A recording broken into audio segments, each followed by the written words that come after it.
Today is 29 May 2022. It's a Sunday class. So we'll be continuing our sharing from this transcript book. The 46th lesson of the 6th Patriarchs platform Sutra. We are at page 35. States of defilement. Here, Shenhua refers to all social and political situations. You should not be molded by society, but rather transform it. Teach living beings. Do not be taught by them. Actually, it's not taught by them, influenced by them. This one is true when you have the wisdom, when you are already enlightened. But when you are also deluded and you teach living beings, you will get yourself into trouble too. It's like the blind leading the blind. Then Master Shenhua gave an example. He said, once when I noticed that one of my students had been talking on the phone for over an hour, I asked her what she was doing. She said, I'm trying to convert my boyfriend to Buddhism. She said, wow, this one is a very good answer, a very classical one. Then Master Shenhua replied, really? What is he now? He is a Catholic?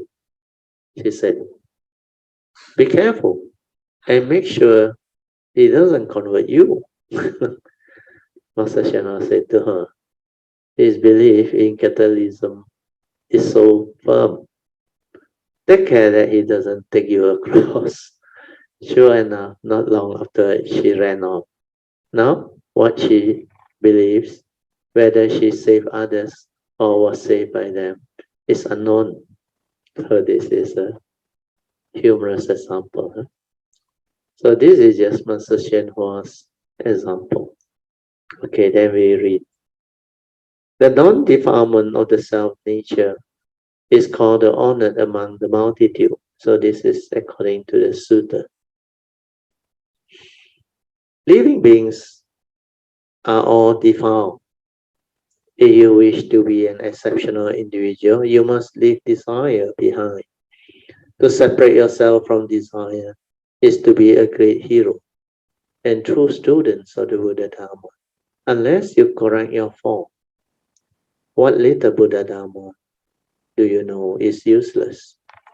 So correcting your fault is constantly acknowledging your delusion. So this paragraph is very important. So when you can constantly acknowledge your own delusion, that is the beginning of cultivation. Means you know this is not in accordance with the Dhamma. So you keep on observing. Then understand how your mind has been conditioned into negativity by the evil roots of greed, hatred, and delusion. So acknowledging those delusions is very important. It's just like the Buddha said, avoid all evil. How do you do it? You need to train yourself to develop mindfulness, to be sensitive, to be mindful.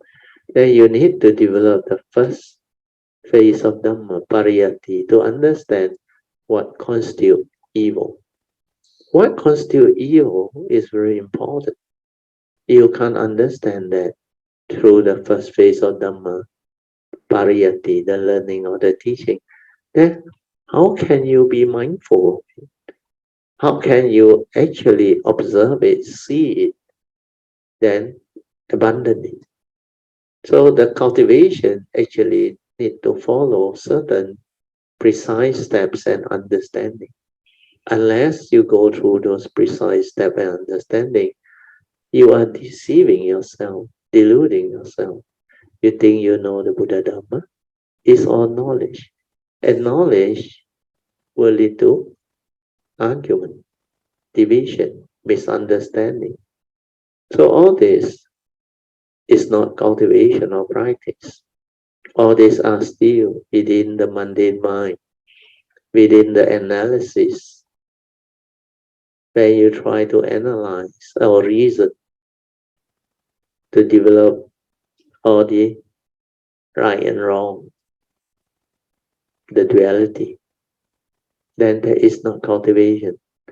There is developing the heedless thinking in the name of cultivation. So I read on, then maybe you can understand better. Your evil roots of greed, hatred, and delusion. These are the three evil roots. When they manifest, it will make you evil. That's why they are called evil roots, roots of all evil. And their scope are very, very wide.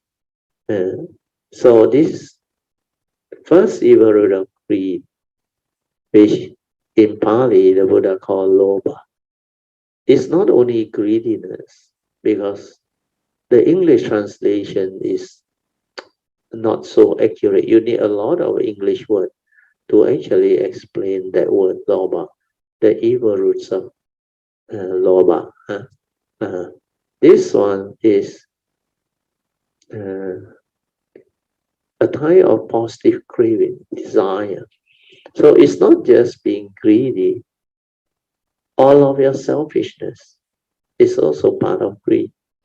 Then all of your craving, your desire, the positive craving like lust, then possessiveness, covetousness, whatever you try to cling onto, hold onto, grasp onto, all these are part of the evil roots of greed. Then the second evil root is dosa. Dosa is translated as hatred. But in the Malay medium, dosa is to do wrong. So this word dosa is not only hatred alone. In fact, this evil root can mean many things. Even your envy, your jealousy is part of this evil roots of hatred. Your dislike, your unhappy rejection of things that you don't like. All these are part and parcel of the evil roots of hatred. Then the last one is, of course, delusion. In Pali, is called moha. Moha is sakkayaditthi or self-delusion. It's really a delusion. You believe you exist, you are real. That's why the egoic mind arises. So when there is this egoic mind,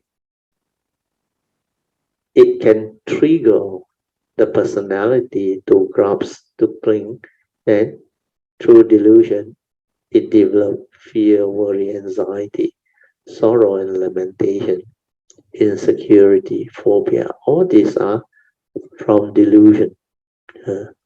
They are not really a type of greed or hatred, but they are negativity of mind state born of delusion, like your fear, your insecurity, your phobia, your depression, your lamentation, your sorrow, and all these things. So when you cannot develop the Dhamma understanding or wisdom to counter these three evil roots, then they will manifest. And when they manifest, they make you evil. That's how you get yourself into trouble karmically. It leads to karmic downfall. Then I read on.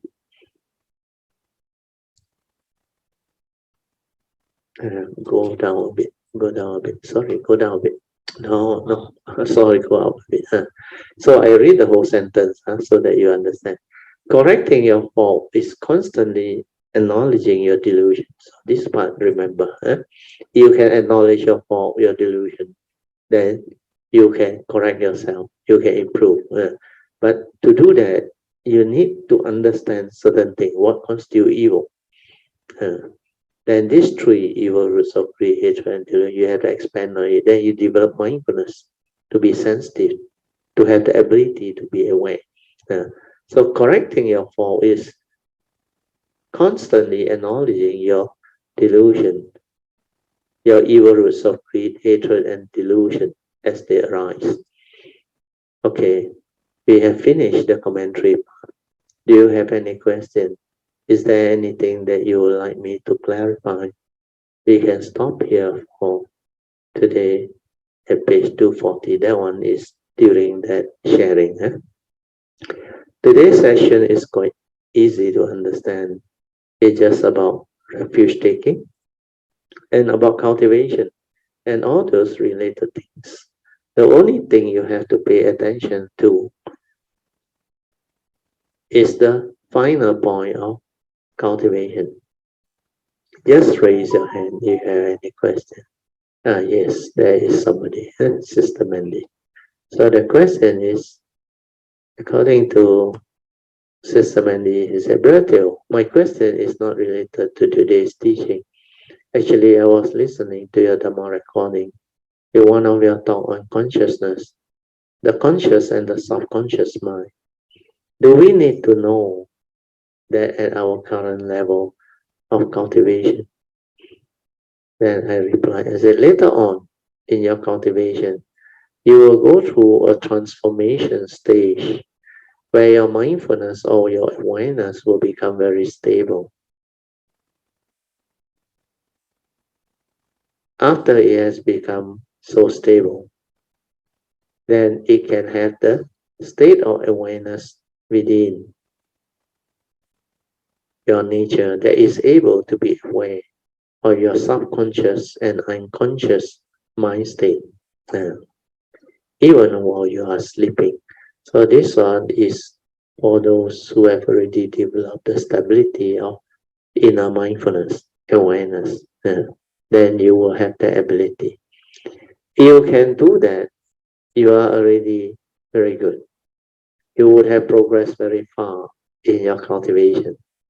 But don't worry about that, because this ability is not the normal training for normal people. To reach that ability, you must have a very unique, a very profound, a very, oh sorry, I read again. To reach that ability, you must have a very unique and very profound past cultivation. Then only can you have such ability. Then during this life, when you come, you will connect to your true nature and inherit your past cultivation early, thus enabling you to have such ability after stabilizing your understanding.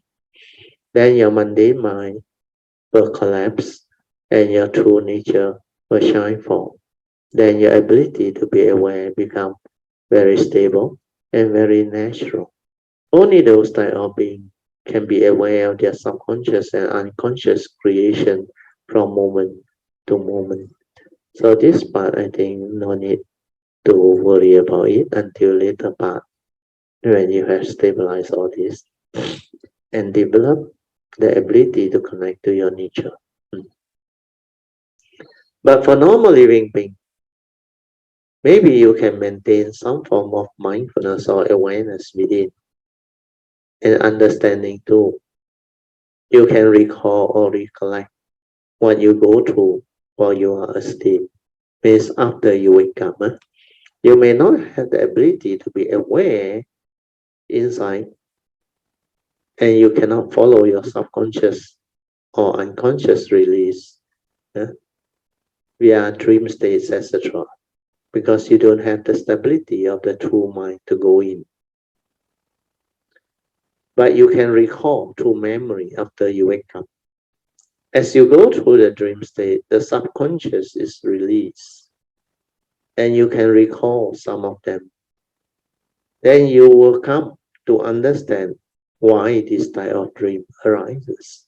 Why not other type of dreams? Sometimes the images that come out doesn't seem to be connected at all. They're very fast. It transform, and transform. You will come to know and to understand that these are the subconscious release and some of the unconscious release because of attachment. When you reach the stage whereby you get very, when you reach the stage whereby you get very little of all this subconscious and unconscious release, it will become more and more clear to you, because by then your sleep and all those subconscious and unconscious releases will become like very fine and very light, like they don't exist at all. It's like you don't really have any movement inside. And then once in a while, you can still go into the unconscious and the subconscious mind state. Then within that, there are these releases, and you will see them arising as a dream, as dream state, because you have some form of memory when they arise. When they arise and you reflect back, you will come to know what they are. Then you will be able to check and come to realize that they are due to your attachment in daily life. These are the subtle attachments that are still there, not rooted out as yet. When these subtle ones also go, then finally it will be like normal again, like nothing inside. Then everything is like very still, nothing, and no movement at all. It's just like the calm sea, no wave, nothing. And as you go deeper into your cultivation, you will start to experience the stillness, the silence. It's like in the deeper part of the ocean or the deeper part of the lake, where the surface wave or even the very calm surface waves also no more. Because this surface wave, even though relatively calm and mild, still have their movements. But as you go deeper, there is no more movement, no activity at all.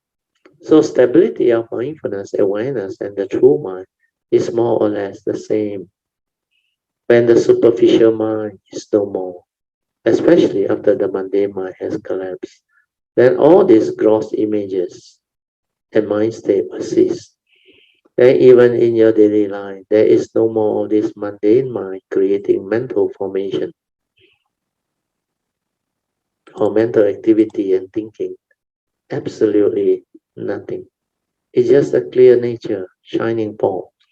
All this you will come to experience them as you go through the cultivation. It may take some time, so don't worry. As it happens, as it transforms, your nature will understand. Your form and mind will also come to know. Okay, sadhu for the very good question. Let us rejoice. Huh? Sadhu, sadhu, sadhu.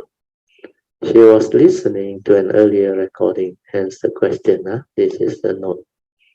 Okay, last Thursday's talk was also very good, where there were two new people, and I explained the 5 mental hindrances and the 5 spiritual faculties differently via a different approach.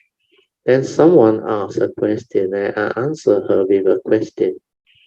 Do you know the difference between you are conscious of life, but you are not aware of life? So that one, I think, was a very good video session. Human beings are conscious of life, but they are not aware within the moment. Hence, they are not aware of life. To be conscious and to be aware are two totally different things. So these are very few cultivator understand. Even cultivator also very few can understand. So don't expect normal lay people to understand, because the English word has been used like the two are the same. That's why when cultivator who don't have the understanding of what awareness is, I remember I heard one of the questions in one of the Satipatthana Sutra retreat. I think it's a retreat, and they have their Q&A, they're sharing. So one of the participants asked. He said, aware of what? The moment that question was asked, I knew they don't understand. But the equally gullible thing is the person who tried to answer that question also couldn't differentiate between the two things. To be conscious and to be aware are not the same. That's why they always use the word conscious of what? That one is a correct question. When you are conscious, there are things you can be conscious of. Like you are capable of seeing consciousness. Conscious of what you see. Okay? Or hearing consciousness. Conscious of what you hear, what you smell, what you taste, what you tactily feel and think. But when it's awareness, awareness is before the knowing, before the perception, before the words, before the concept, the content of consciousness. So there is nothing to be aware. It's just the pure perception, the pure awareness of that thing that the Buddha said, suchness. Seeing things as they are means the pure perception before the labeling.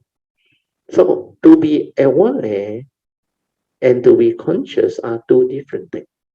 But most people cannot develop the ability to be aware. Most people are only conscious of life. Yeah. Then when they are conscious, they are also heedless. Yeah. They are muddled. Yeah. Because they think a lot.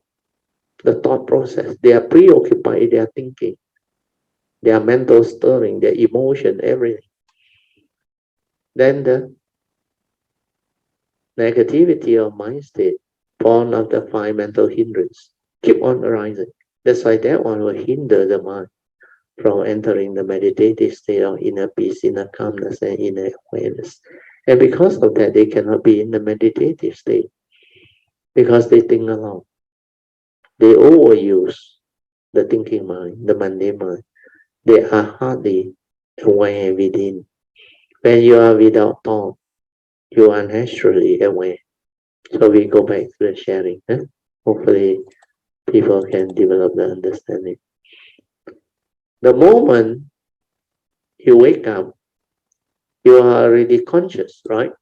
Because you're no longer sleeping, you're no longer in the unconscious state. You are conscious of your environment, your body, etc. You are conscious of many things, but you are not aware within. That's why to have mindfulness, to have awareness, is to be aware within from your heart area, your nature. You are conscious with heedless thinking, like what I explained just now. You think a lot. You are usually too busy thinking, planning, and most of the time worrying about life. So much so you never really live life. You are never with the moment. With silent inner awareness to experience the reality of the moment, the great pristine beauty and wonders of life within the moment. Your mind just cannot be quiet, cannot be still or silent. The moment you wake up, you start to think. You start to recall what you are supposed to do. Sometimes your tactile consciousness and other type of sense-door consciousness will trigger off the mental activity and thinking. And most of the time, you are not aware at all. To cultivate is to reverse all this. To cultivate is to be heedful, to be constantly meditative and ever mindful. That's why this mindfulness has to be very stable. Not until you can develop the stability of mindfulness, you have yet to develop the real meditation. Yeah. What we are talking about is the awareness-based meditation. I try to control from my side. No, I'll do it. Yeah. All this is okay. It's okay. All this formal meditation you do, whether while in a retreat or in any meditation way place, they are mostly just conditioned mind state that make you calm, make you more peaceful, let you experience some fantastic meditative mind state or manifestation of mind. Most people don't even get to experience that. Most people, in fact, experience a lot of pain, a lot of what they call mental suffering. You agree or not? Yeah? This is what people do. They go for formal meditation, then they believe the environment is more conducive, more quiet, more uh, maybe strategic to them. Then they try to develop some form of calm. The calmness, the peacefulness come from the environment plus some form of conditioning. Means they use method technique or focusing and concentration to force the mind to be peaceful. Then they experience some altered mind state, uh, born of some form of concentration, uh, means focusing or absorption, one-pointedness and others things. So this is how it happened. But most people can't get it. They have problem when they are at the retreat, especially the first few days or the first few sessions. They want to meditate, they can't. They think a lot. Then after a while, they develop the pain. They experience a lot of pain. Then the mind is like full of suffering. They want to move, they dare not move. They want to like develop some form of activity, but they try to suppress it because they have been so conditioned in the form of meditation. You must not talk, you must not speak, you must not move. So a lot of things create what they call the tension, the stress. Then they are not able to relax. That's why most of the time some will try to come out of that formal sitting, then try to do walking, meditation. Yeah. Then after a while, they feel boring again. Then they go back and sit. But do they really understand what is going on? So all these people who go through all this, after maybe a few sessions, they start to develop some form of calmness, peacefulness of mind. Then after that, that thing is gone. But they feel very good. Then they try to get it repeated. The trying to get it repeated is always a problem. Then after a while, they become like very disillusioned. They say, how come last time I can do it, now I can't? But whatever it is, like good food, after you are able to taste it a few times repeated, then it's no longer so special. So you look for better taste, better experience. So this type of thought-based meditation has this problem. They keep on chasing, looking after better and better mind state. Then they want it repeated, but they can't.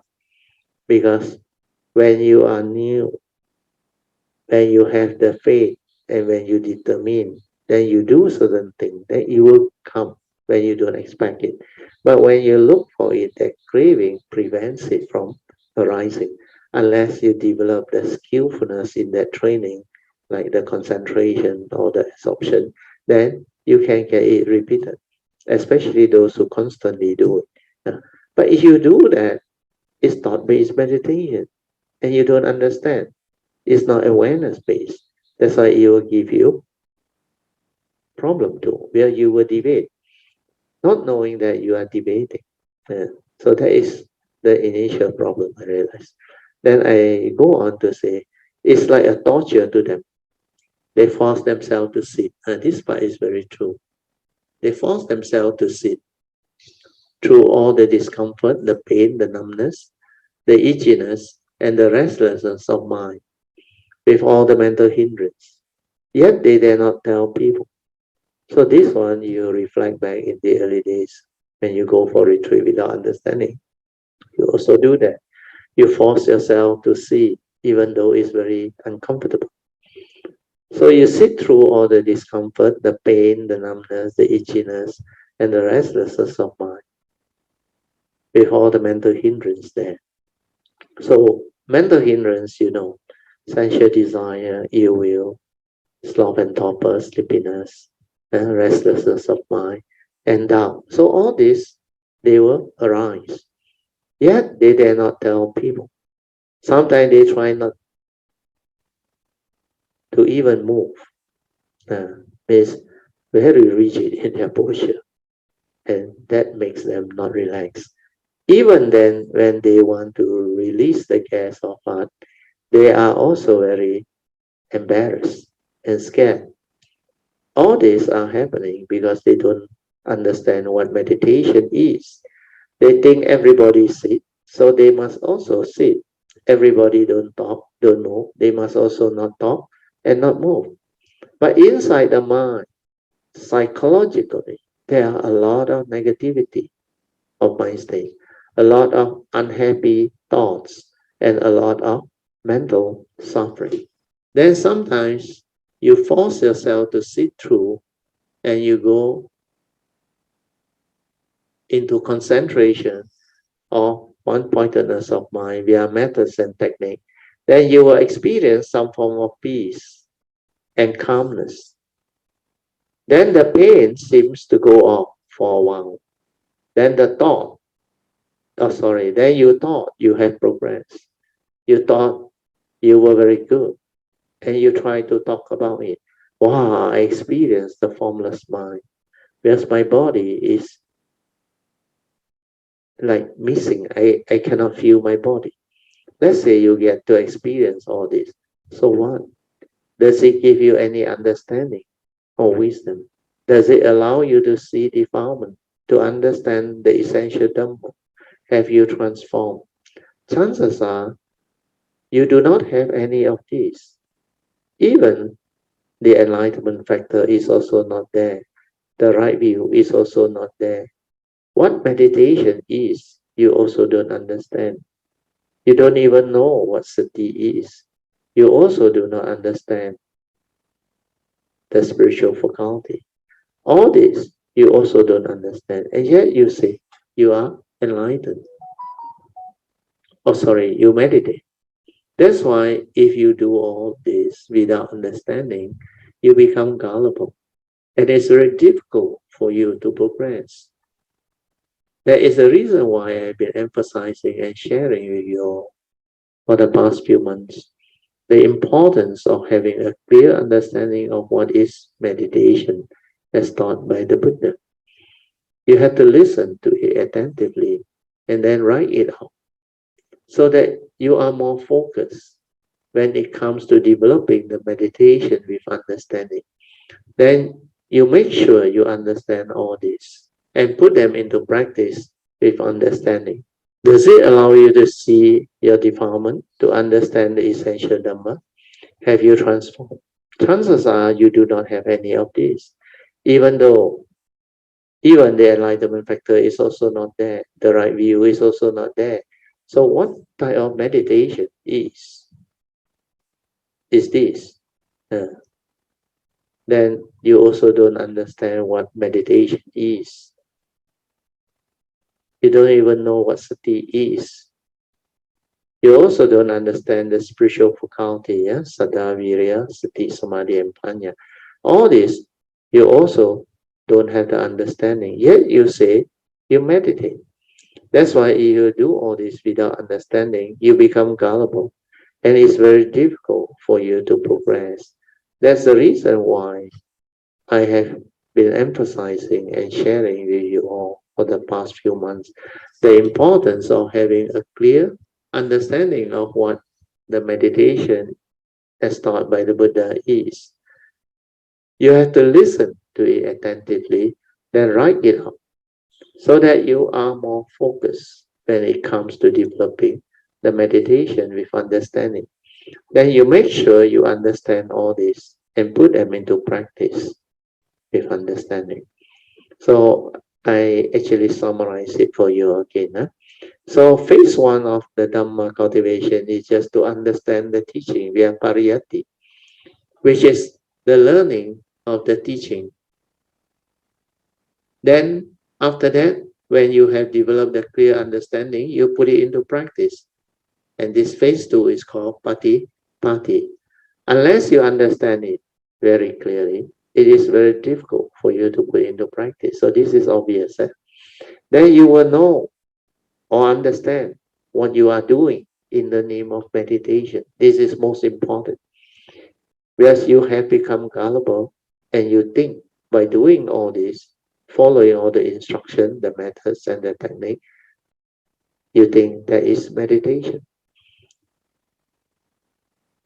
Then I even explain a bit more. I said that is by going to retreat, doing all the sitting,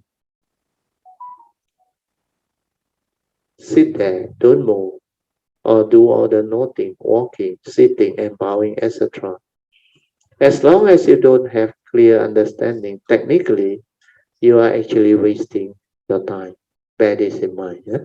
Because the real cultivation, when you do with proper understanding, will lead to very fast progress. You will understand it very beautifully and you will have a lot of joy. And when your five spiritual faculties have stabilized, you will come to understand the whole of meditation is not what you think. It is completely different, leading you to the daily mindfulness cultivation. As long as your cultivation does not lead to the stability of daily mindfulness, then you are not doing the Satipatthana Sutta, the four foundation of mindfulness. Then you are not heedful. Then there is no way you can get it right.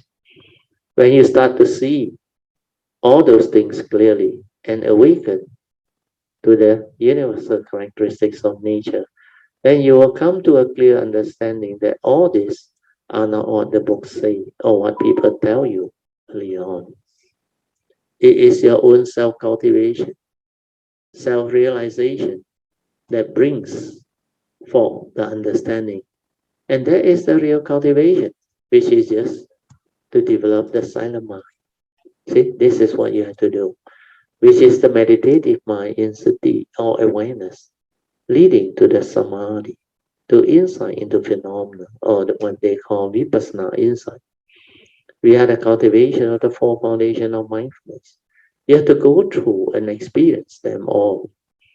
Only then can you understand the nature of the true mind, the meditative mind, and how meditation using this true mind can translate into wisdom and awaken via the direct seeing.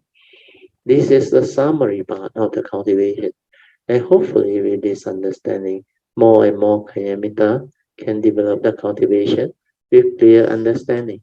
So this one, mark it and make sure you do it. You all have improved a lot in the actual sense of the word. But in the spiritual sense of the word, true progress demand deeper understanding, which is beyond just the superficial, essential Dhamma understanding. So most Buddhist practitioner or cultivator of the way, their problem is whatever superficial, essential Dhamma understanding or knowledge that they develop, they think that is progress. So with that, they are caught. Because a lot of these are Dhamma knowledge. The Dhamma knowledge can give you some more idea, sense of knowledge. You think you know. Then you sometimes believe you can advise people by telling people, let go lah, don't attack lah, don't cling lah, no suffering.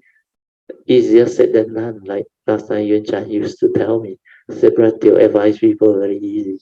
But when it comes to your own real personal truth, reality, when you confront them, especially when it involves your loved ones, your personal life, then there is a real test.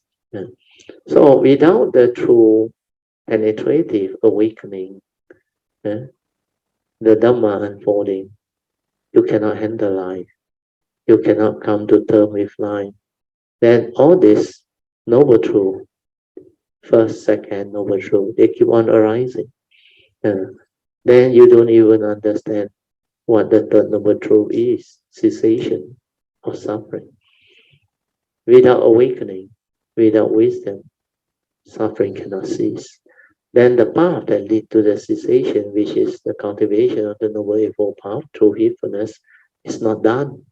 So how can you expect to have enlightenment, awakening? The first two Noble Truths is to let you understand the reality of life and existence. Means within the existential world, when you live life, when you go through life, you will confront the eight realities of life and existence that the Buddha proclaimed.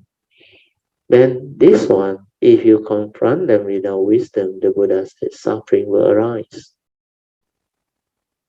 Then after that, he went on to explain further in the second noble truth. He said, whatever suffering that arises, there are causes and conditions behind.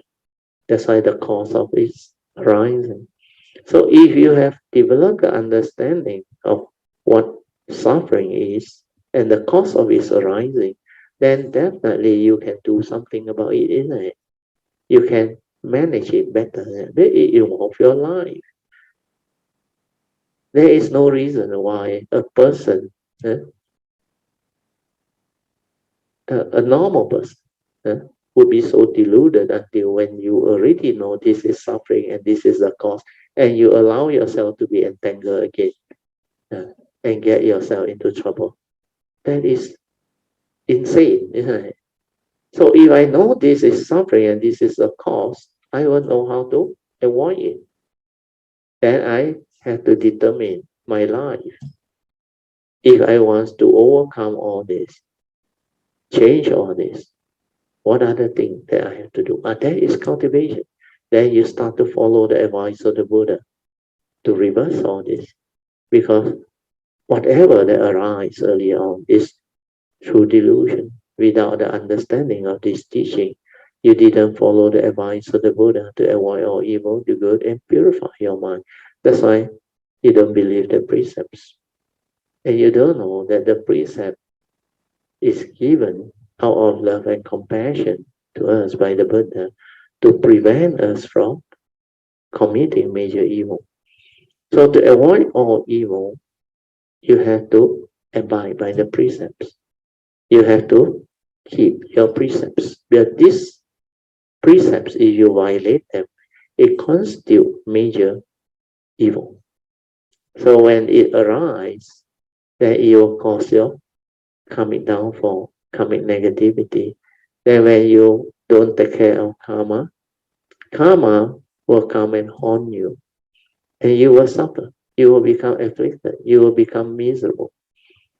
Just like the Buddha said, you reap what you sow. Do good begets good. Do evil begets evil.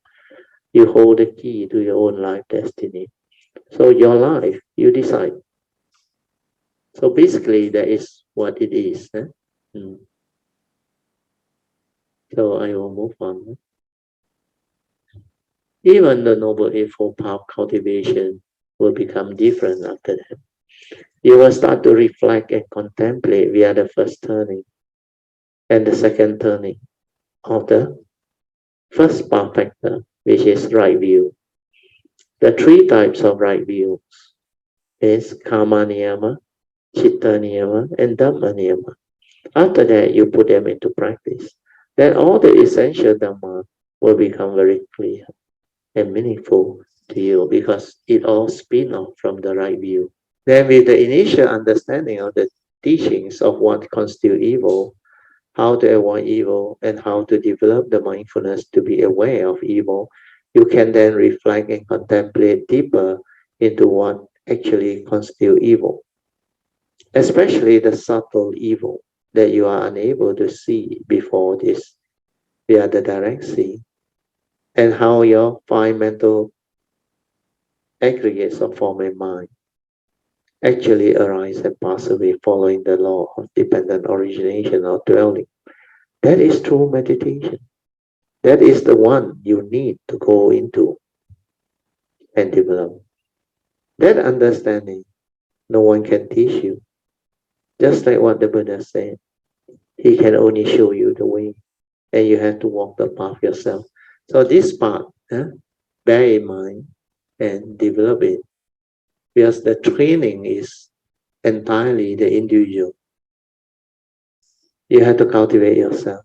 You have to realize and awaken yourself. Then the third right effort is to cultivate the right thought, right speech, right action, which are still not in you. Develop the understanding of what constitutes right thought, right speech, and right action. This one take a while. You have to write it down. You have to develop it. Then, after you have done it, you become beautiful. Because by then, you will understand that all these right thought, right speech, right action, they are all your virtue, your goodness, your kindness, your sincerity, your truthfulness. So all these are virtuous thought, virtuous action, and virtuous speech or approaches to relationship. Uh, then how you can arise the right effort to do it so that it can become a living reality. Means it become a part of you, part of your character, part of your personality. So that when you live life, when you communicate with people, when you arise your thought, when you develop your action in life, you have this understanding and you have the embodiment of all this noble eightfold path understanding. Then the right effort to cultivate them can really materialize until they become a part of your nature, until automatically you become like that. Means you live your life in accordance with the Dhamma. You are incapable of evil. And then everything you do is with understanding, wisdom, wholesomeness, virtue, contentment, and respect. All these have become your second nature. These are the virtue that you have developed. That's why virtue is the final product. And you understand that it is not worthwhile to violate all this nature's law, especially the karmic law. Then finally, the fourth and the last right effort is to refine upon and perfect what you have already developed. That is the perfection of virtues, leading finally to the perfection of the 10 parameters to become a Sammasambuddha. So the cultivation of noble eightfold power is the beginning of cultivation of virtue. Then when you have developed that, gone through the sainthood way, and when you go through the bodhisattva way, the same perfection can be developed further because it has to be extended until it covers the whole of life. Then only the parameters, the perfection to become Sammasambuddha can be cultivated. So that one is a very extensive cultivation. Mm. So the perfection of virtue leading finally to the perfection of the 10 parameters to become Sammasambuddha is the ultimate aim of all bodhisattvas. That one, even bodhisattva also have to do. They have to do or cultivate for very long because they have to refine upon and perfect them. Like Dana Parami, you have to perfect it, not only develop it. Then you need wisdom to perfect it, the 3 stages. Then you need to perfect the paramita and the metta and or love. Then that of virya and the rest, like kanti, patience, adhitan, self-determination or affirmation, and so forth. There are a lot more you can develop when you have taken the bodhisattva vow. The 4 basic vows of the bodhisattva can help you perfect all these things. They will have the contentment and all the other virtues. The first vow is to enable you to develop love and compassion. The second vow is to help you develop renunciation. and contentment. Your ability to endure and severe or suffering means you have renunciation and contentment. To have renunciation is to have wisdom. To have contentment is to have wisdom. Then after that, the third basic vow leads to the perfection of wisdom. We are realizing and penetrating all Dhamma. After that, your cultivation will become very different. Then the fourth basic vow can be fulfilled via your ability to renounce samsara at the fourth stage of Bodhi mind development or Bodhisattvahood training. Then when you have perfected the fourth stage of Bodhi mind development, you will realize the fifth stage, which is the consummate stage, which means you have perfected the 10 paramitas. Then Buddhahood can be realized, which means you can have the same nature as the other Sama Sambuddha. We will stop here and have that time was 30 minutes. Now, today I think exactly 4:02. We stop here. Then we can have our 45 minutes of awareness-based meditation.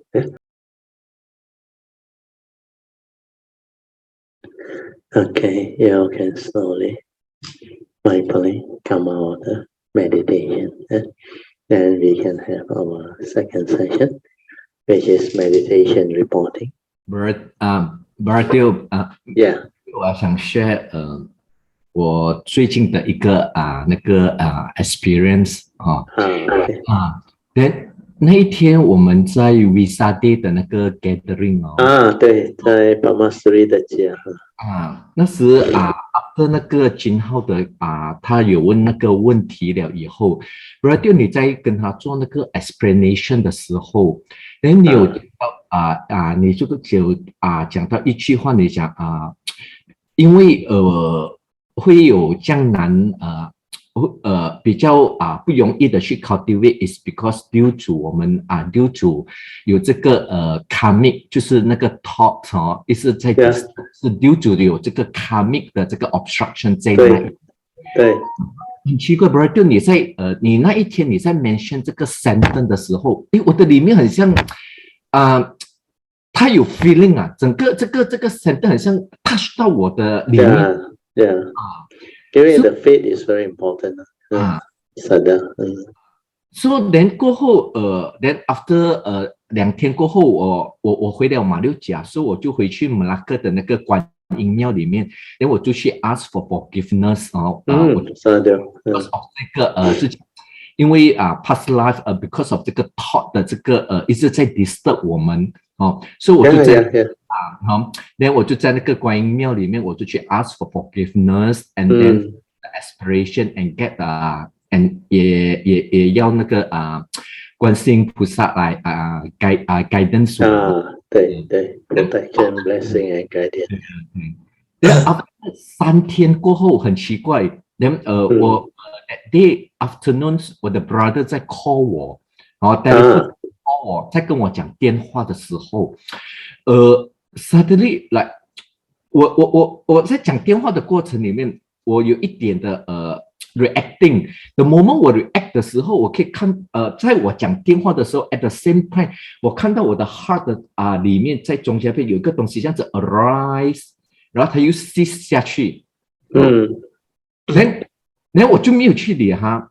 The next day morning， 我在听那个 recording 的时候 ，the moment 那个 recording 就是柏莲在 share 他讲他的那个对The moment 他讲他播送的时候，我就在 recall 回的yesterday 我的 brother 在 call 我的时候，我也是有播送，然后我就，过后continue brother 你在做 explanation 的时候，突然间我可以明白那些not intrinsic就是 not intrinsic 那个 within your nature 对 and then 那种 those unhappy feeling or like dislike intense dislike feeling which Pauline experienced that day then when she did the sharing was really for her to cultivate because she actually had gone through a lot of karmic obstruction, and she managed to diligently, sincerely ask for forgiveness and do the necessary thing to clear. So they clear until now the cultivation stage. So the cultivation stage also she need to clear. That's why the cultivation stage actually presented her with this very good condition to let her understand. But she didn't make full use of it. I remember that time she said there was something the colleague was saying that give rise to that mind state that is she described as boson, really unhappy. Then she decided not to be the chipping bird, which is her way of like creating an analogy like those who participate in the chipping means like you talk a lot, and you tend to maybe use your reasoning, your argument, and whatever viewpoint. But that day she instead just silent. But she doesn't know what silent is. So while she was trying, the other friend who continued to talk and like chip in the car, she like one listen a bit, then don't want to listen a bit. Then it took her 20 minutes before the thing disappeared. But if you really relax, maintain awareness and silence, actually 1, 2 minutes, 2, 3 minutes is gone right here. At the most, maybe 5 minutes, they'll be gone. But nevertheless, it's a very good condition for her to receive the advice and instruction because she decided to report that sharing that incident. That's why I told her she had come a long way. First is the karmic obstruction that arise because of past life through ignorance and delusion. She many life offended Triple Gem and cultivator of the way. Then that stage, I think, took her quite a while. Then, with some assistance, she actually expressed her sincerity, asked for forgiveness, and do all those necessary things, and she cleared. Then later on, when she wants to go to a spiritual trip, to do wholesome trip, the one that manifests at Atalu there, means Anandagiri. Over there, he kena again, the karmic obstruction came again. Because a lot of these devas up there, to them, it's not long ago, because they live very long. So during those life, when she did all those things, must be during the sasana time, the early part of the sasana time. So all this trigger. Then in my house also, when we do the invocation to the deva, before I can even finish samantha, she already cannot take it already. So all these were the condition and the sign. And she managed to overcome all this through her own sincerity, faith, diligence, and do the 3 things that need to be done. And finally, she wants to do the cultivation. That's why I remember the cultivation. She always says she very charm when she's not serious one, and she every time cannot do it on her own thing. Then suddenly the occasion arises because she, after many incidents, I think, she want to determine to cultivate because she, I think earlier on helped PG before there were conditions. And PG wants to help her back and reminded her and share a lot of things with her. And I think you also try to remind her. And she like wanted to become more serious in the cultivation, but she couldn't do it because of the karmic obstruction. Because when you do all this, the obstruction come in stages. You have to break the offense to triple jam, then you have to break the karmic offense to people whom you have caused deviation or misled. Then you have also caused severe karmic obstruction to cultivate a subtle way. You also have to clear that. Then after that, when you want to meet the triple jam, the karmic offense will surface. Then as you go through the karmic obstruction, clear it. Then as you want to enter way place or what, it will surface. Then as you want to do those invocations that involve all this non-human Dharma protector and what, if there are those who can still remember you or know you, they will come and give you the problem. That's what karmic obstruction is all about. And finally, when you want to cultivate, this karmic obstruction will come, like what Pauline experienced. So for her case, is she was lucky she managed to describe them. And I told her, at least it's a good start. 20 minutes is better than not starting. So whenever there is such condition, go and do it. Silence yourself and just do it. Excuse yourself or whatever. Then go and silence your mind. So for your this case also, you are just starting to ask for forgiveness and all things. And some of these things may happen, but you need to like maintain understanding. In fact, the best time to do it is whenever this mind state arise, you just excuse yourself from the phone call or whatever, or the discussion. Then go to a quiet place, somewhere you are alone. Then silent, silent. Uh, Even in time of fear or what they call when you feel restless, insecurity, or whatever. Whenever they arise, you just silent, relax, and take awareness. Then find out. Then it will cease. And that is the meditative way, which a lot of people fail to do. Because they think they know the theory, that's it. But to do it and knowing the theory are two different things. When you do it, you really saw it cease, then you realize, hey, exactly as per the teaching, the Buddha was right.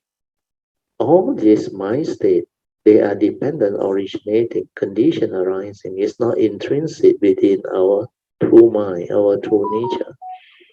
So what we need to do is to relax, maintain awareness, be with it, then we witness it through the silent nature to cease. And when it ceases means the true mind has returned. The stirring that is the result of wrong view, wrong thought has ceased. That's why it is dependent originating, condition arising. It's a causal phenomenon. Originally, they don't exist. But because of condition, it exists. And what are the wrong thought or the condition? It's always your wrong view, your inability to accept the reality of the moment. So this training needs to be confronted and developed through an understanding into basic fundamental stages. First is to be with it and witness the ceasing. Once it ceases, that is a very profound understanding of dependent origination, paticca samuppada. If it's not me, then why do I react? Now, that is the second stage. Why do I stir my mind? Trace the origination factor. So the fourth way is to trace the origination factor. Before the Bosong feeling arrived, it was not there. then how come it still have that tendency? It's either habitual or karmic consciousness. That's why all this is a result of lack of stability or wisdom or understanding. So when you trace back the origination factor, then you realize it's either through your memory or what you see or what you hear. For your brother's case, when you say he said or discussed something to you, then that feeling arises, that boson feeling arises, means it must be something that has hit your views, opinion, and condition. Means the habitual tendency actually is still there. That's why straight away it move and stir. Then that sensation arises, the feeling arises. Then no need to worry about it, because as long as the understanding is there, then you accept it. Then you can actually there and then witness it ceasing. Otherwise, you can feel that it continue to be obvious. You continue to give meaning and feed on it. To do that is not easy for most people unless you have gone through the first stage of silencing your mind and witnessing the ceasing, then develop the contemplative wisdom to reverse the wrong view. Means to straighten your view so that you do not stir the mind and react to it anymore in the future. So when you start to do that, then it will stabilize. Then the next time you confront the same situation or whatever other type of situation that's supposed to bring about the mental reaction or movement, the effect is less strong already. It's not as strong as before already. But you may realize that it will still be there for a while. Then after that, it may like just we call it die off, die off. So ability to develop the straightening of view to cover a wide spectrum of understanding is very important. That one need contemplative wisdom, stability of it. You need to understand, like what I share with you, the Dhamma will surface at the moment of sense experience. Sabbe sankara anicam, sabbe sankara dukkham, sabbe dhamma anatta, that is. Then the other one is, like the Buddha said, thing is just the way it is. Condition like that, things will be like that. So everything is dependent, originating, condition arising, cause of normal. So we have to come to terms with the reality, but that is the only reality, the truth. So like I always say, if you contemplate deep enough, then you will know nature is. That's why Krishnamurti used the word what is, truth is, the reality is, everything is. Then you also come to know, which I normally use simple example and understanding. I always share with you all, people are just the way they are. The world is the world, condition like that, things to be like that. So there is no why. How come these people like that? Why living being like that? Why society like that? Why this Trump guy like that? There is no such question. The reality is they are just the way they are. The world is the world. Society is just the way it is. Nature is. Everything is. Truth is. That's why these are realities. So when you accept them as reality, your mind becomes different. Where the form and mind live in a conditioned world. The conditioned world has its own reality, has its conditioned them. Duality exists in the conditioned world. Right and wrong exists within the conditioned world.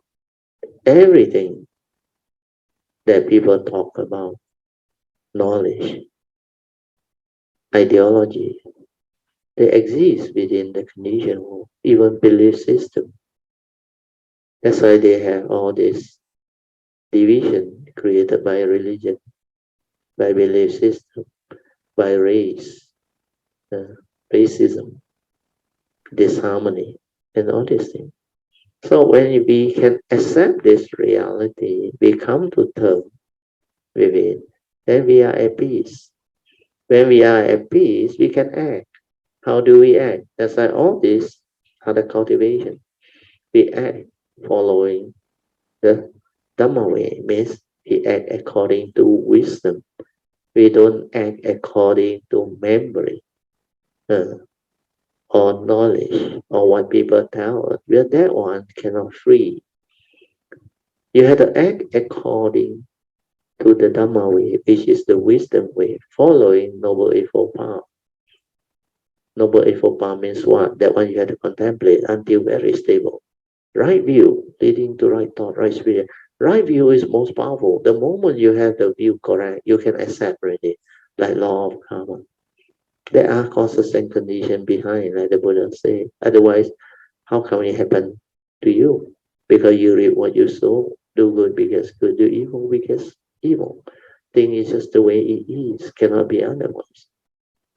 Then the Paticca Samuppada is the one that stirs your mind, that condition the living being into what they are. That's why I always say they are just the way they are. Means able to understand causes and conditions is very important. This is one of the most fundamental. Uh, then the third one is Dhamma Niyama, which is right view with regards to Dhamma, truth, all of truth, what is the reality. You can accept all this. Then nothing in this world can affect you or disturb you. Where you will have the answer. When you have right view, you know it has something to do with karma. So you move on. You do what you have to do. You act following the Dhamma way. Need to ask for forgiveness. Ask for forgiveness. Need to repent. Do the repentance, like what I used to teach you all. Then determine not to violate all this again by following the advice of the Buddha. To avoid all evil, do good, purify the mind, and invoke power of merits, turn around and progress. So these are the three very direct way of resolving issue, overcoming karmic obstruction, and bring about the good life, the turnaround, and all those things.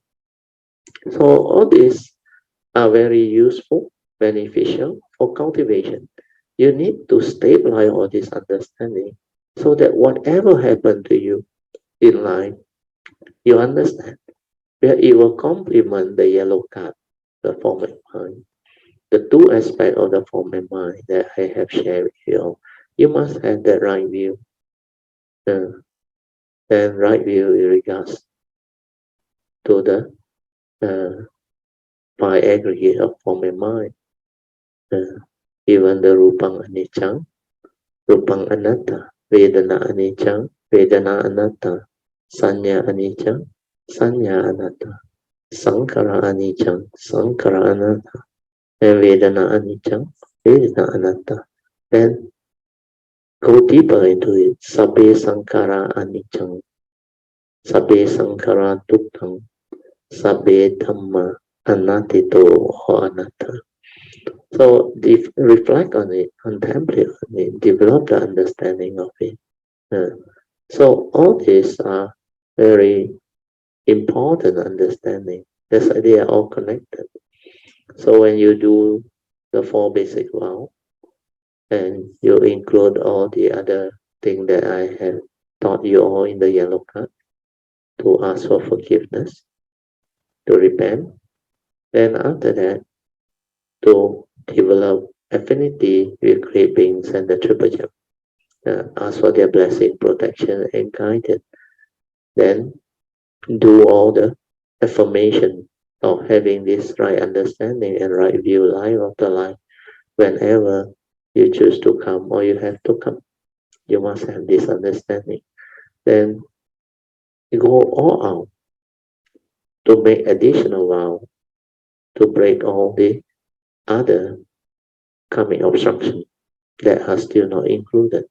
Then after that, there are other more pertinent cultivation that you need to do so that you have the perfection, the virtue, and all this wholesomeness, the merits to help you when you need them in time of tribulation and all those things.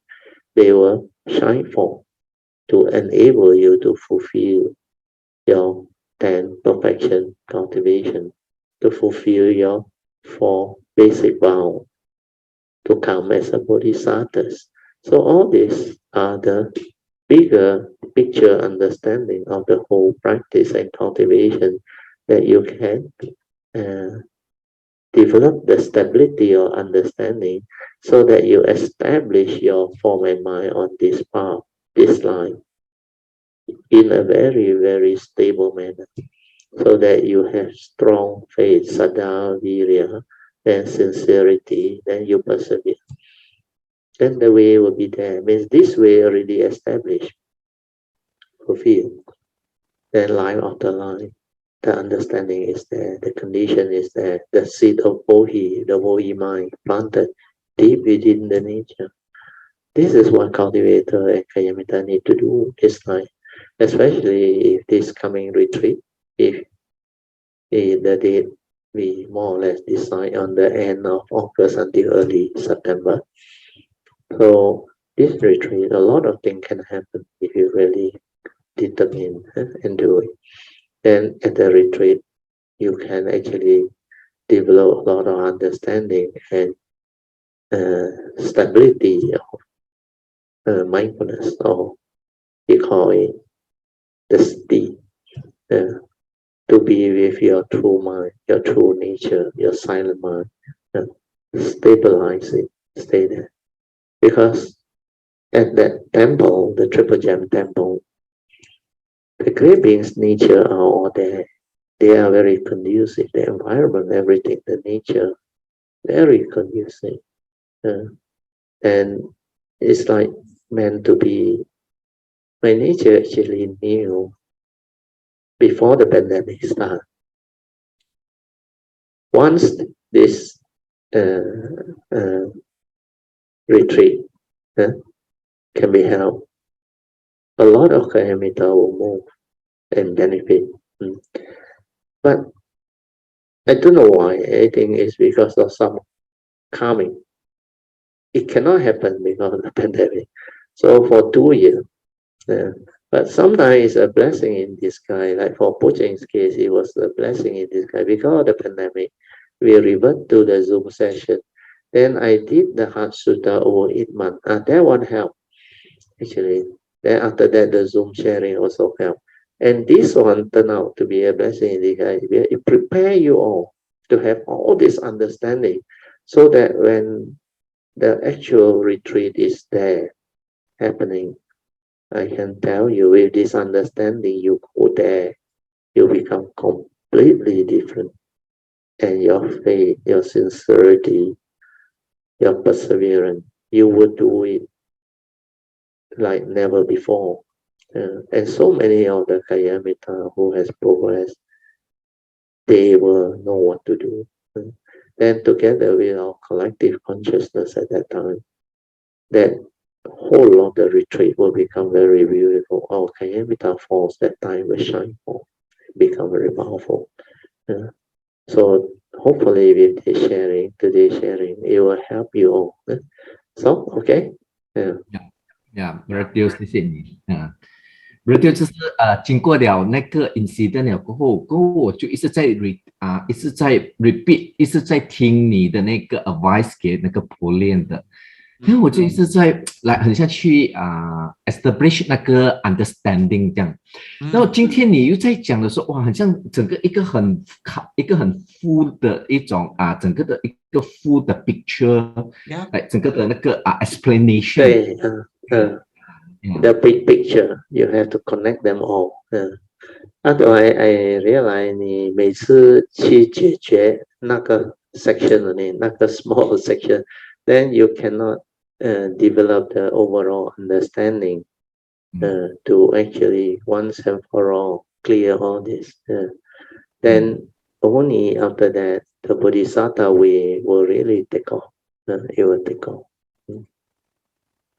OK， yeah。So, Brother， 我的 sharing 就到这里了。Yeah, good evening, Brother Mr. Steele, Yeah. Suyin, Kaya Namitas.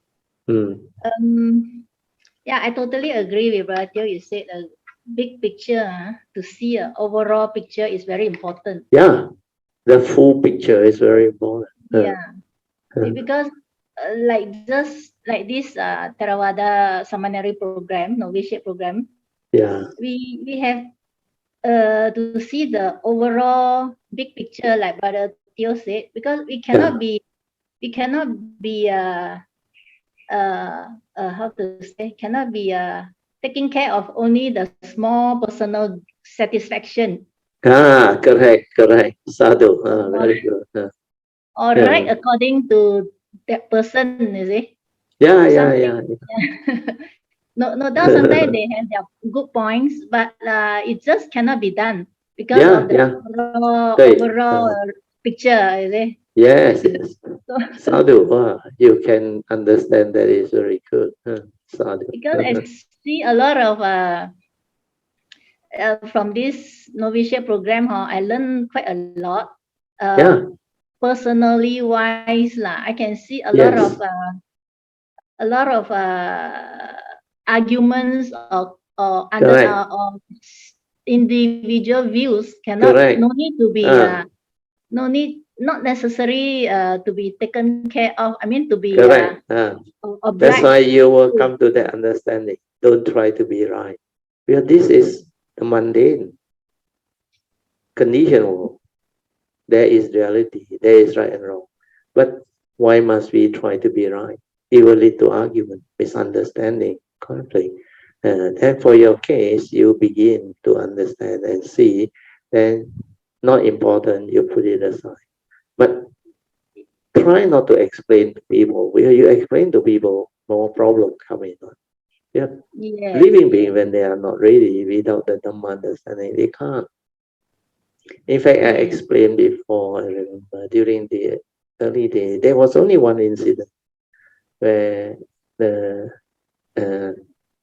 Kayamita or some of these people who try to help me to organize spiritual trip or spiritual activity, like retreat or something. There was only one incident.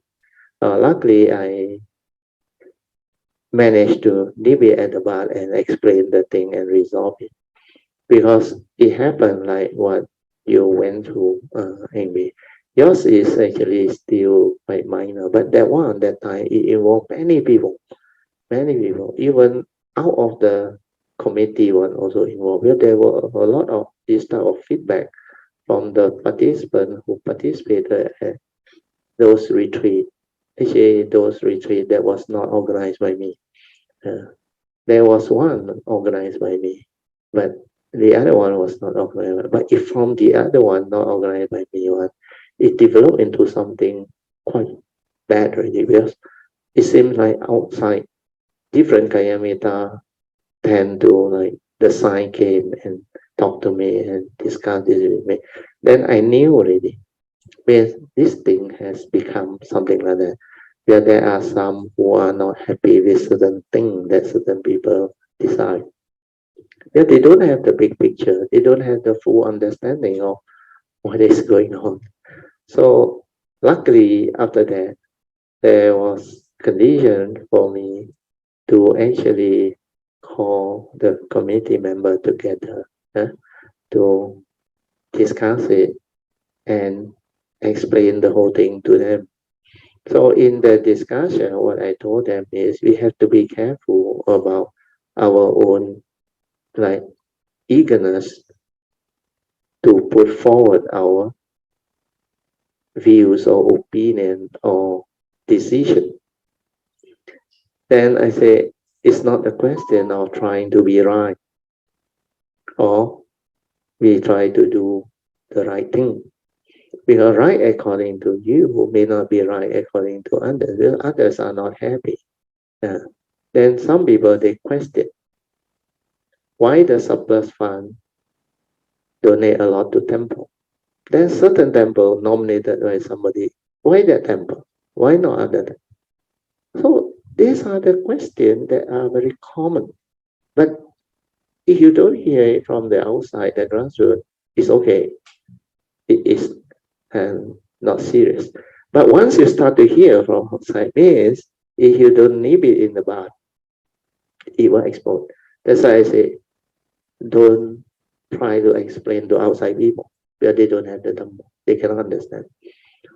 So what I normally do is I overcome the misunderstanding by saying the final decision, they always come back to me for the final decision and I make the decision. So the moment they hear Brother Teo make the decision, they all become quiet. They dare not like question and all those things really. But what is important is to resolve all this through an understanding. Because I told them after that, I said, as committee member, you volunteer your service sincerely and you have the condition to do this work, which we have to really have the gratitude and the understanding and thank our good nature and our good karma for having such condition. Then when we come in to help or to do all this work, it's not a matter of trying to be right or pushing forward our views and opinions. What is more important is like the Kayamita Fund. The basis of it is very important. There are people donate based on the trust they had in me. And I have to make sure it's done properly. Means the offering and donation must be to the appropriate places with the appropriate right condition to receive them. Then what Kayamita can do, Kayamita Fund can do, and what Kayamita Fund cannot do, I'm very clear. That's why when it involves something which I'm not sure, I will say no, we don't donate because we can't, because we are entrusted with that uh, trust that people give to us. Then after that, I told them, whatever we do when it's on spiritual trip or whatever, what is best for Kayamita? Not what is best according to our views and opinion. So if you base it on what is best for like retreat for the participant, means the people who donate towards the common pool, the Kayamita Fund and all the individual, then how all this money is to be allocated and spent is very important. Of course, the basic necessity like the transport, the daily expense that we had to pay to the temple and all those things. Then after that, we will normally have a lot of surplus because people sponsor breakfast, lunch, and sometimes other type of sponsorship. Then people normally make offering and donation above what the basic like charges are. So with that, we need to establish how we should actually make full use of the fund that are surplus to benefit all the participants and the Kayamitas. What is best for the participant and the Kayamitas? That's why after that, I explained to them why we donate so much, the bulk of it, to the temple. Because this is a Mahayana Triple Gem temple established by a very, very sincere and famous monk, the founder. Then all the abbot that follow. And they established it solely for what?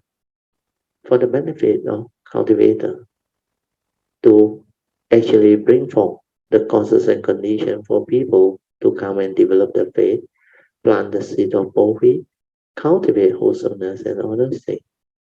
And the field of merit is immeasurable, limitless because of the condition there, the great beings and all those things.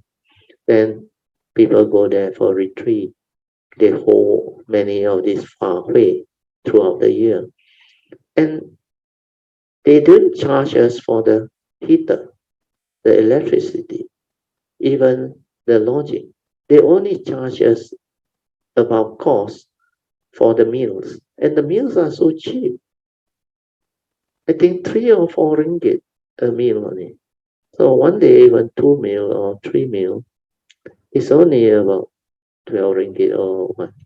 Then we add in the fruits and all those things. Then we have to consider how we should pay the worker that help us. Then we need to hire extra because they don't have enough helper, especially during the retreat period, because a lot of work to do. Then they help us to prepare our room before we come. They clean everything. That's why we must hand them back in order and all this thing. Then on top of that, we must understand if they don't charge us on the water and electricity, how are they going to survive? So we have to make offering. The bulk of it will go towards the maintenance of the temple, means for the operation, for the utility, for whatever disbursement that they need. They also have their quick rent assessment, whatever. Then they also have to do repair and also sometimes upgrading work. Then a lot of the thing that retreat participants or all the people who attended the Fahui, they need the facility and all these things. So it is a genuine cause, and the field of merit is immeasurable. We are over such long period of establishment of the Triple Gem Temple. What you need is 1 or 2 really do it or make it during the Fahui or retreat or cultivation when they are there, or even plant the seed of Bohi when they visit the place. The field of merits is immeasurable, and this will shine for and bring for Lord. So a lot of people don't understand until I explain. Then after we explain, then people say, yeah, we should donate more.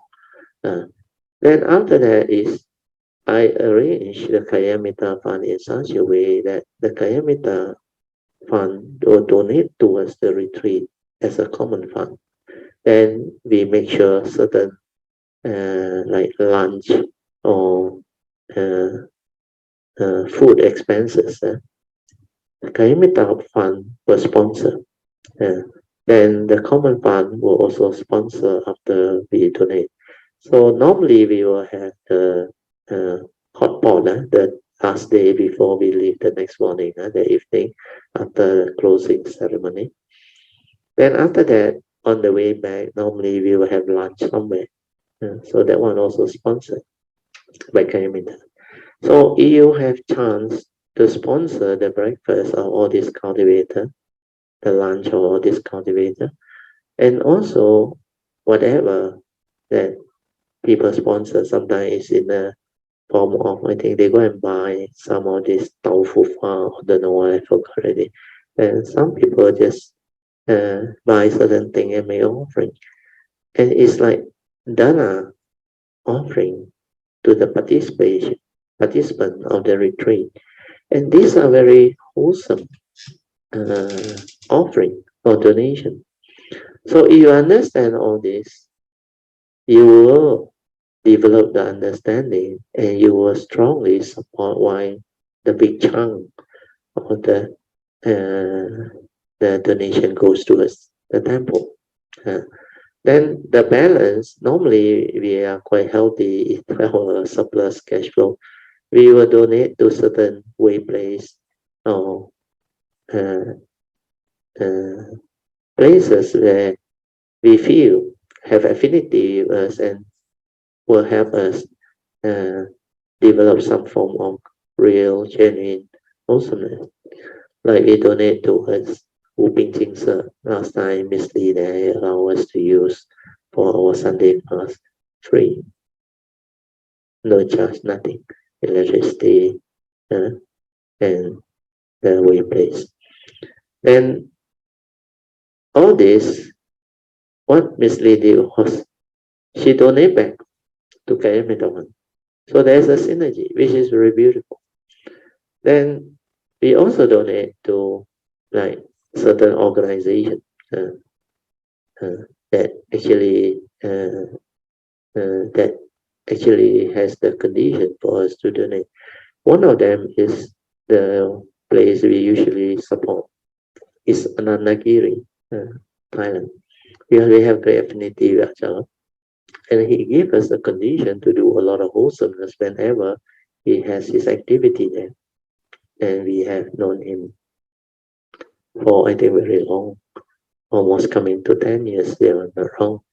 It started in the year 2013, I think, or 12, coming to 10 years, I think. Then also there are, of course, other way plays. So Suyan, they all used to go to Wat Nalong. That's why sometimes we make offering to Wat Nalong. But there is one place that I don't know the detail of because they want to buy land and build something. So at that time, I told Suyan, I say better not because we are not sure. I asked who is the trustee, or he cannot really tell. They say roughly, I think, is given to lay people. So lay people can have complications. They can run away with the money and all that thing. So it depends. If I'm not sure, I say no, we will not make offering or donation. That's why after that, after I explain all this to the committee, then only they start to know. So I said, you can give your suggestion, no problem. Then we go by consensus. Because what we need to ask ourselves is sincerely, what is best for the community? And then the individual selfishness or eagerness to push forward their idea or their suggestion will be no more. Understand? That one actually very useful. You all can apply. Maybe in future when you organize any of all this, you can resolve it amicably. It's not about who is right, who is wrong. It's about what is best for the community and the participant. Yes, these are the people who came and participate and they make offering. Then from the surplus fund, we do the activity. Then how we plan the activity is very different. That one is a very important understanding which only people who has the Dhamma can do it well. Otherwise, sure, got misunderstanding. Yeah. So this is really good sharing. There is condition. That's why I share this again. I think this is the second time I mentioned about this. Okay, Yeah. Amy? Yeah, Matthew, the original purpose, the choosing of the event or whatever plan is very important. We must Yeah, always go back to the because there must be original objective. Yeah. there must be causes and condition for whatever activity to arise. That's why when people ask me, but do you want to go where, my nature will know whether to go or not to go. Then of course spiritual activity like your seminary program.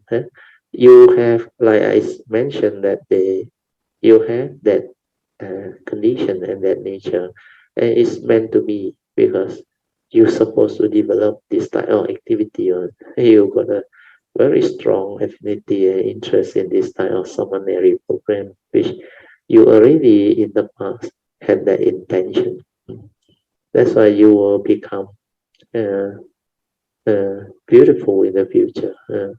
And all this will help you. Yeah, It's Amy, you actually continue. it's actually is paying back what I have obtained the benefits from Correct. this From the program. earlier, when you go through the earlier practice and all things where people organize for you, then it's like Yeah. now payback time. Yes. So it started from that, but you have your sign. Where I look at, I see you organize not only one, you organize many. Yeah. And you put in a lot of very extraordinary sincerity and faith to organize it. And I hear about this surprisingly. although I'm not involved in any of this. But people came and share all this thing with me. That's why I know. Even young black girl and also a few of them. Earlier on was your, I think, sent to you do one in last time. Yeah, 2016. SJBA also you do one in Yes, 2014 was first time at SJBA. 16 after 2 years, 2016 at Sentu Temple, because SJBA was under construction for a new annex building. Yeah, correct. So 2018 back to SJBA. Yeah. Third Yeah. Then Sister Tammy's mother, what's her name? she was What's her name already? Karen. Karen. She was full of joy and very grateful towards you all, the organizer. She shared her sharing in the Tuesday class, Thursday class. That was beautiful. So another thing I would like to share is the human relationship. The that one tolerance very beautiful. between human relationship is very important, because live a harmonious communal living. Yes. So many participants in one building, many people share one room. Correct. The tolerance, endurance is very needed. Yes. Even at our Cameron Highland, at first people were complaining, wow, snoring very loud, cannot take it. Then I say, you come to retreat.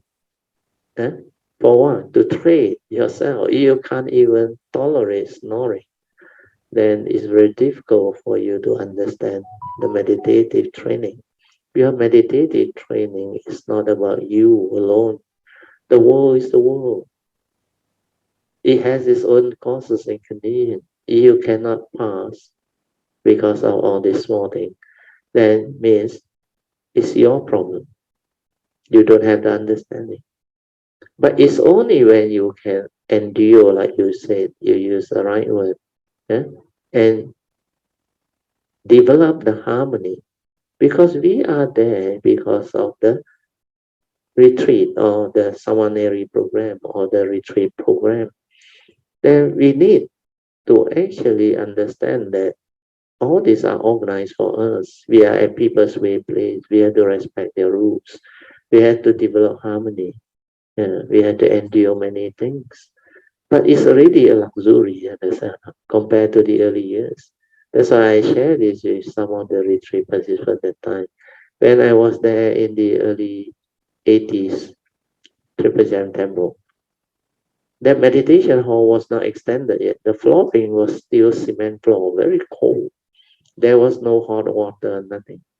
The toilet at that time, all very basic, but very cold. But that was the condition and environment that I went for the retreat. And it was during that time that I realized the cessation. That's why it's your mind, your understanding. If everything also you cannot endure, cannot understand, appreciate, or come to terms with, then this Monday mind will react and create all the emotion and the movement, the both song, feeling, the unheard, then the views, opinion, all this will move in to cause more and more complication and misunderstanding and conflict. That's why Noble Eightfold Path is designed for cultivator to have this ability to have the right speech or right communication and the right action based on right view, rising of right thought, all of the wholesome quality of this Noble Eightfold Path cultivation, which is following the Dhamma way to resolve whatever relationship that you may encounter while going through life, while attending spiritual activity, retreat, or meetings, or whatever. So all these are related to cultivation and life. That's why life itself is our greatest teacher. If we cannot apply the Dhamma to life, we don't have the true living Dhamma. The living Dhamma is life itself. Oh, very good. Amy, continue. Sadhu. Yeah, maybe now left 10 minutes. I go to the last sharing lah, huh? This, Can. something I really very surprised. I am able to be okay. Let me take it straight to the. Is because of three Cambodians. They were ordinated as a permanent seminary. Oh, okay. It's not a temporary like yeah. Means they already seminary before they come. No, they were one stage earlier. That means they call it Anagarika. Oh, okay. Anagarika is after Upasika, Upasika, a precept. First, they have trained in the monastic rules, and then for many years they become Anagarika. So they have been, I think, 4 or 5 years as a Anagarika. So their that's very long. Next stage is to become a permanent seminary. Sadhu. So they have no condition in Cambodia to be ordained. So they requested permission to come over to this 4th TSMP in Malacca. They tumpang our so-called ordination. So they are the permanent ones. When they arrive after a lot of hardship they cannot converse in English, and then they have to get their Bhikkhunis teacher from US, also a Cambodian but holding a US passport, with a translator from US also. A lot of hardship, but that one I cut it short because a lot of karmic things I can see. Obstructions resulted. Definitely. What I'd like to share is the name tag for these 3 permanent seminary. We are changing their names to according to Venerable Sumangala Temple's name, Arya Vihara. They put their name Arya in front of the name lah. So Arya, then SILA, SAMATHI, PANNA, all those things. So since no one else can do, so I have to do lor. I borrow a computer that can go online, and then I just received the name from Venerable Sumangala, and then I just type it lah. I just type it according to the size of the name tag. Sadhu. With no second thoughts lah. I just do what should be done, no? Sadhu. Very good. So after that, I just printed out and then let the seminary wear their name tag lah. So the thing is, the challenging part is, after all these are done, then there are some people telling their views lah, Usual. They said, Venerable Su gave these 3 persons' name according to Sila, Samadhi, Panya. Okay, so at first I didn't catch anything lah. I said, Sila, Samadhi, Panya. Just now in the morning, when I type, I just type, I didn't go and recognize Sila, Samadhi, Panya. So when I read back to the handwritten paper by Venerable Sumangala, I said, it's Arya Sila, Arya Samadhi, Arya Panya. So I said, never mind lah, name tag already printed lah. So I make sure these names are correct on their certificates. The certificates. So I do again, open the computer again, and then do, it's a very natural for me when I see the Samadhi spelling, SAMATHI. The T is Terengganu T, not not the Denmark D. Correct. Because Brazil also knows me. I usually when see Pali spelling, I will change it to what I think is correct lah. Yeah, yeah. Right according to me lah, but Correct. But not according to the public. not according to what Venerable Su written lah. Venerable Su written THI, Samadhi. I changed it to Samadhi. Yeah. And with the A bar line some more, Samadhi. So I changed the certificate lah. I passed to Sister Christy to print out in the certificate lah. So it's not yet printed yet lah. So after that, when later part I start to contemplate, I said, this is how my mind is stirred and reacted law. Oh, sadhu. Very good. According to my own perception, that samadhi should be spelled Samadhi and not THI. So I said, why in the first place when I prepared the name tag, I never query at all? Well, it comes spontaneously. It comes spontaneous. I just do that. Like what brother say, just do. Don't try to know. Don't try to know. Don't try to create anything. Just do. Correct. That is the correct way, lor. So later when Vasu found out that I changed the THI to DHI, she didn't tell me. I think she didn't tell me. I just heard again lah. I did too busy lah. Cannot go and ask her personally. I heard from her. I'm not sure, but the thing is, you say the Cambodian cannot pronounce DHI. They have to pronounce THI. So when they want to call their own name, they have to see it as THI, Samadhi. Oh, no wonder. And not Samadhi. I said, 原来如此. That's why when I catch this thing, but your Dharma sharing came to me. 对也接受，不对也接受。That was very important. Then just resolve it amicably. That one straight come to me, so I changed again the certificate to DHI, and then I THI, sorry, TT. So when no problem. Printed out the cert is THI lah. So this thing really struck me that 对也接受，不对也接受。It's a very powerful not Dhamma. necessarily correct. Correct, because that one was shared by Guangqing Lao Hesang. He is not educated, but finally I realized cultivator who has the Dhamma, they will have that quality one. Because what is right and wrong? Right and wrong is the conditioned world. It's not a reality. It's a convention.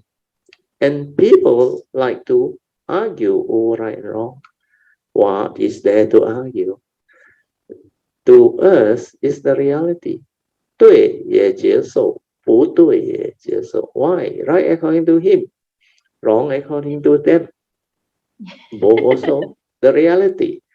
But the reality is different people have different viewpoint, perception of things. Then of course in this case is the Venerable know that in Cambodia they cannot pronounce the D, he used the D, which is actually also a good understanding, but you are sensitive to what people, culture and their language is. So all this I will also take into consideration.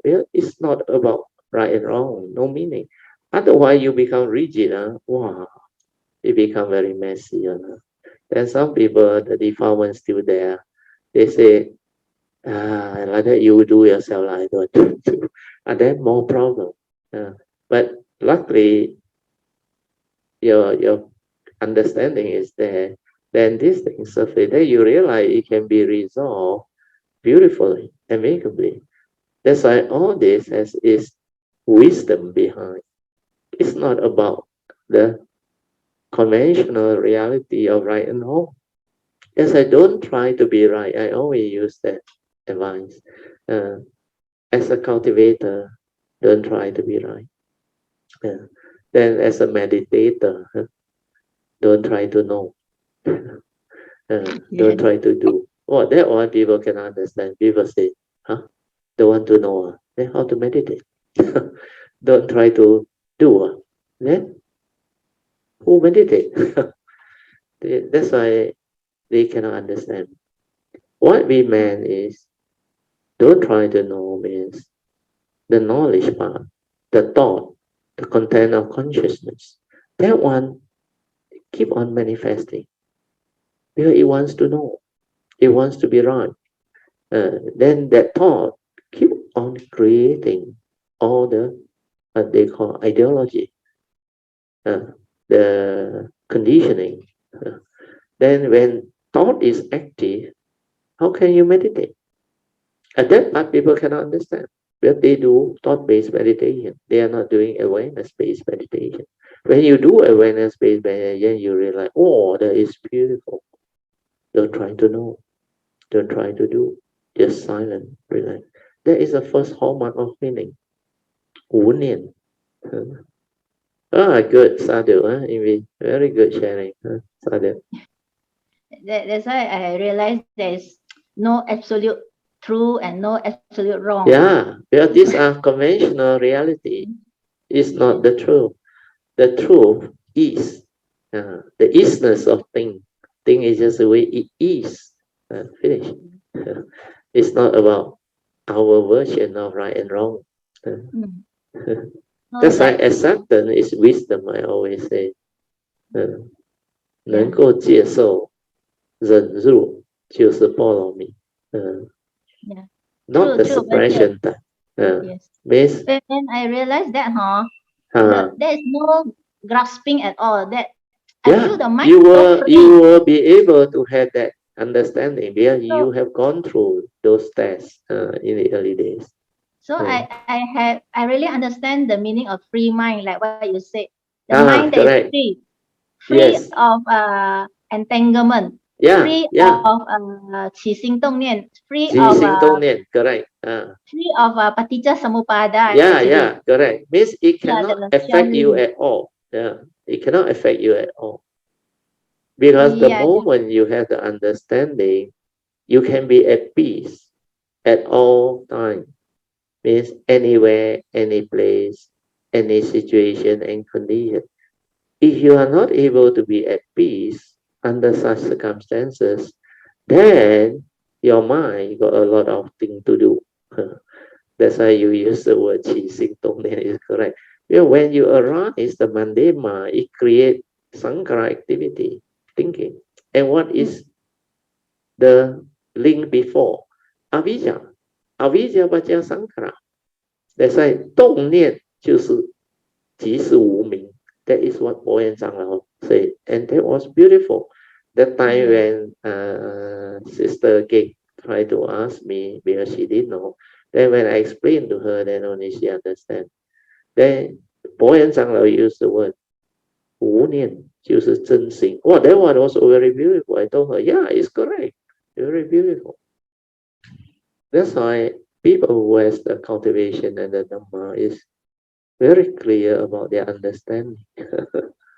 Good, Sadhu. Anyway, thank you, Radio. That's the end of my sharing. Okay, let us rejoice with all the good sharing today by Brother Song and Sister Ingbi creating the good condition. Sadhu, Sadhu, Sadhu.